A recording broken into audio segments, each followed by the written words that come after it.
नमस्कार दोस्तों, ये कहानी अगर आपने पूरी सुन ली तो आपके दिल की धड़कनें बढ़ जाएगी। ये कहानी समर्पित है सास और बहू को। किसी ने क्या खूब लिखा है, जिक्र से नहीं जनाब फिक्र से पता चलता है कि कौन अपना है। तो आइए स्टार्ट करते हैं कहानी। आरती नामक एक युवती का विवाह हुआ। वह अपने पति और सास के साथ ससुराल में रहने लगी। कुछ ही दिनों बाद आरती को आभास होने लगा कि उसकी सास के साथ पटरी नहीं बैठ रही है। सास पुराने ख्यालों की थी और बहू नए विचारों वाली।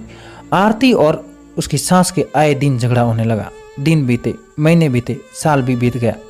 न तो सास टीका टिप्पणी करना छोड़ती थी और न आरती जवाब देना।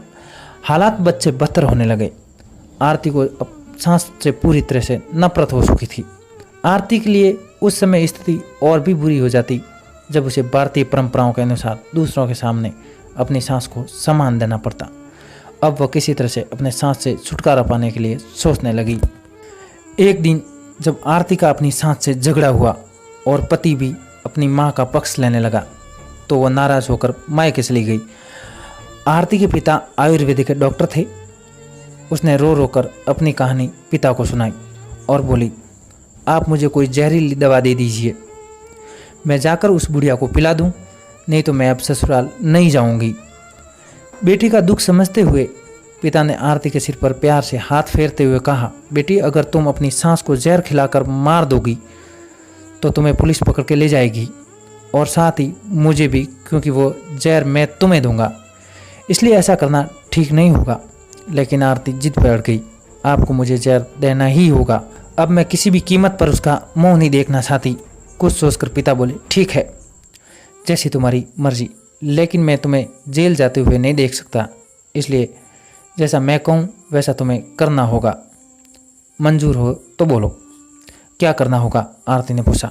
पिता ने एक पुड़िया में जहर का पाउडर बांधकर आरती के हाथ में देते हुए कहा, तुम्हें इस पुड़िया में से सिर्फ एक चुटकी जहर अपनी सांस के भोजन में मिलाना है, इससे ज़्यादा नहीं। जहर कम मात्रा में होने से वो एकदम से नहीं मरेगी, बल्कि धीरे धीरे आंतरिक रूप से कमज़ोर होकर 5 से 6 महीने में मर जाएगी। लोग समझेंगे कि वो ऐसे ही मरी है। पिता ने आगे कहा, लेकिन तुम्हें बेहद सावधान रहना होगा ताकि तुम्हारे पति को बिल्कुल भी शक ना हो पाए, वरना हम दोनों जेल जाना पड़ेगा। इसके लिए तुम आज से ही अपनी सास से बिल्कुल भी झगड़ा नहीं करोगी और उसकी सेवा करोगी। यदि वह तुम पर कोई टीका टिप्पणी करती है तो तुम चुपचाप सुन लोगी, बिल्कुल भी प्रत्युत्तर नहीं दोगी। बोलो कर पाओगी ये सब? आरती ने सोचा, 6 महीने की तो बात है, फिर तो छुटकारा मिल ही जाएगा। उसने पिता की बात मान ली और जहर की पुड़िया लेकर ससुराल चली आई। ससुराल आते ही अगले दिन से आरती ने सास के भोजन में एक चुटकी जहर रोजाना मिलाना शुरू कर दिया था। साथ ही उसके प्रति बर्ताव भी बदल लिया। अब सास के किसी भी ताने का जवाब नहीं देती थी, बल्कि क्रोध को पीकर भी मुस्कुरा लेती थी और सुन लेती थी। धीरे धीरे 4 महीने बीत गए। आरती नियमित रूप से सास को हर रोज एक चुटकी जहर देती आ रही थी, किंतु उस घर का माहौल अब एकदम से बदल चुका था। सास बहू का झगड़ा पुरानी बात हो चुकी थी। पहले जो सास आरती को गालियां देते नहीं थकती थी, अब वही आस पड़ोस के लोगों के आगे आरती के तारीफों के पुल बांधने लगी थी। बहू के साथ बिठाकर खाना खिलाती, सोने से पहले जब तक कि बहू से प्यार प्यार भरी बातें न कर ले उसे नींद नहीं आती थी। 6वां महीना आते आते आरती को लगने लगा कि उसकी सास उसे बिल्कुल अपनी बेटी की तरह मानने लगी है।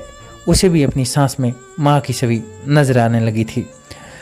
जब वो ये सोचती कि उसके दिए हुए जहर से उसकी सांस की कुछ ही दिनों में मृत्यु हो जाएगी तो वो काफ़ी परेशान हो जाया करती थी। इसी आपो में एक दिन वह अपने पिता के घर दोबारा जा पहुंची और बोली, पिताजी मुझे उस जहर के असर को ख़त्म करने की दवा दीजिए, क्योंकि अब मैं अपनी सांस को मारना नहीं चाहती। वो बहुत ही अच्छी है और अब मैं उन्हें अपनी माँ की तरह सहने लगी हूँ। पिता ठा ठा कर हंसने लगे और बोले, जहर? कैसा जहर? मैंने तो तुम्हें जहर के नाम पर हाजमे का सुरन दिया था। और हंसने लगे। बेटी को सही रास्ता दिखाएं, माँ बाप का पूर्ण फर्ज अदा कीजिए। दोस्तों, इसी के साथ अपनी कहानी समाप्त होती है। दोस्तों, अगर ये कहानी आपको पसंद आई हो तो हमारे चैनल को सब्सक्राइब करें और शेयर करें। धन्यवाद।